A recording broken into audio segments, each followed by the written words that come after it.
We are very glad to have you here. It's a pleasure to have this meeting in our place, our house, that is also your home. So feel free to ask if you need anything. Yes, Marcelo, your team in this theatrical ambiente.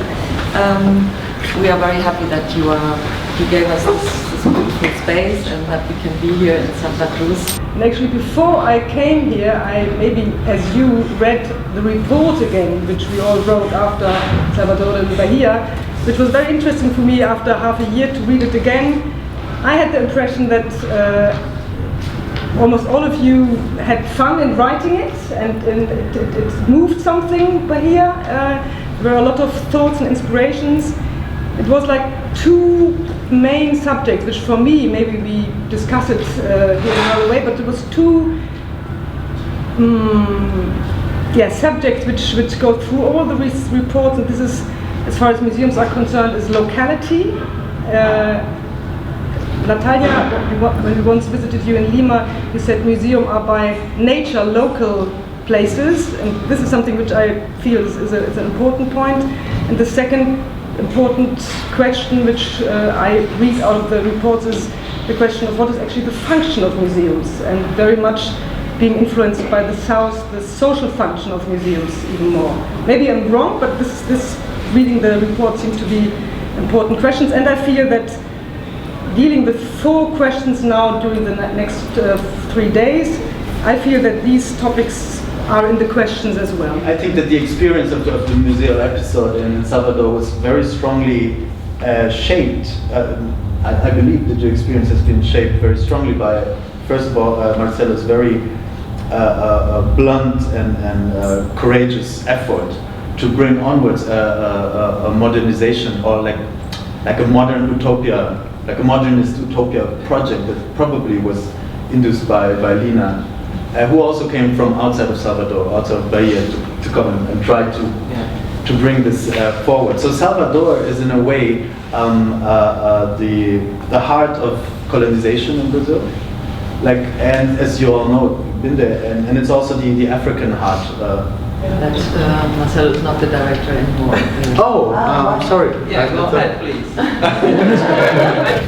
So that's it. But briefly, my exit of the museum is really due to this political crisis that we are facing in Brazil now. But I was very shocked when I heard your message that you had to leave the museum, because for me and for my whole museums team in Düsseldorf, you are the role model of a museums director. Because I try to bring what I learned last time into my team. So when I came back, I was in a certain form of crisis.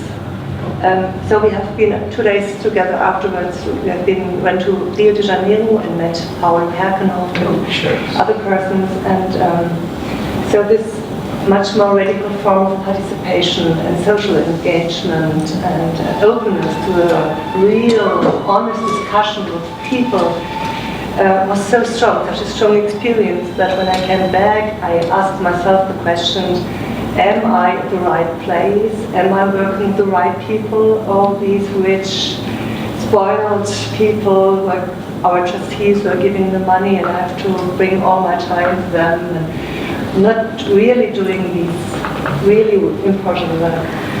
And then I thought about this question which we had last time, what does it mean to unlearn? What does it really mean to unlearn? How you can change yourself? And then how can you bring your own internal change movement to your team? How can we learn together, and how can we open up our process of learning to the public, to the audience? This was a very, very strong subject for me in the month after we met last time. And in that sense, I want to bring back those 4 days in Salvador, which were maybe they were productive, but they were not trying to. They were not the agenda of the meeting. The conception of the meeting was not to be productive. And I think that engineer productivity is something that is culturally bound. I think it's not something that I don't want to. I'm not working with indigenous communities in Brazil a lot, and indigenous communities, are not productive. I mean, there's also theorization about this, but productivity is something that is not valued. Obviously, people there have, they make things, but you don't go into a meeting there and say, okay, I have an exhibition. When do we do it? You make your ceramics, and then it doesn't work like that. I think that maybe some of these processes is something that we can also incorporate in our dynamics. And in some way, I think that Salvador was important. I agree very much with Paolo and what was saying here, that that what I appreciate very much about this meeting, about the last meeting, and I don't think it was always as happy as it was in the movie. There was also a lot of contradictions. There were harsh arguments, maybe too much, but there were like opposite positions also, which were exchanged. I find it very enriching first to know that there have been conflicts. Apparently, it's very nice. It seems very peaceful in these reports and in the film. It looks like the music. Yes. I want to remind. We originally also invited Clementine Delis to be part of this group, and she actually couldn't participate because she was just kicked out of the museum in Frankfurt, and in the end she won. I mean, she's of course not back there, but it was something that had not only to do with laws and whatsoever, it had to do with political influence. So exactly. So it's happening already. It's not Salvador is everywhere. Yes. we are all Salvador. Yes.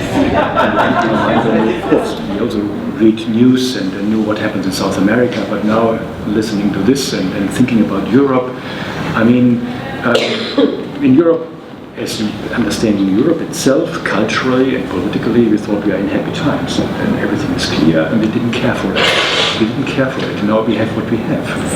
And it's also similar in the sense of what is politically happening in Europe. It concerns me a lot in trying to influence what is happening in cultural institutions. And you also mentioned it. I was recently also in Poland, and it was shocking. And I mean, in Russia, so in many other countries where there are politicians who are starting to decide what is art and what should happen as a second step in a cultural institution, and the third step is how this institution should educate through the cultural items they have. And I think this is something dangerous.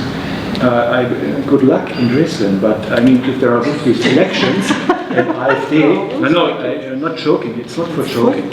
We are still on a small island in Germany of happiness, but it starts to break off in different parts.